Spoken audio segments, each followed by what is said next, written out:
अधिक मासात केलेली रेकी हीलिंग तुमची ऊर्जा पूर्णपणे बदलू शकते. अधिक मास हा केवळ अतिरिक्त महिनाच नाही, तर तो आत्मशुद्धी, कर्मशुद्धी आणि ऊर्जा संतुलनाचा एक महत्वाचा काळ मानला जातो. या काळामध्ये आपल्या मनातील आणि शरीरातील नकारात्मक ऊर्जा सहज बाहेर पडू शकते. म्हणूनच रेकी हीलिंग इथे अगदी प्रभावीपणे काम करते.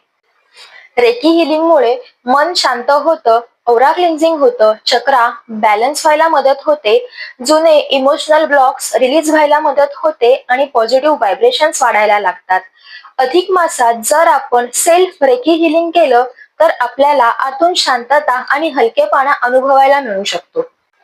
हा काळ स्वतःला हील करण्यासाठी आणि युनिव्हर्स सोबत स्वतःला पुन्हा कनेक्ट करण्यासाठी खूप महत्वाचा मानला जातो. तर तुम्ही ह्या अधिक मासामध्ये रेकी हीलिंग करणार आहात का, हे आम्हाला कमेंट बॉक्समध्ये नक्की कळवा. धन्यवाद.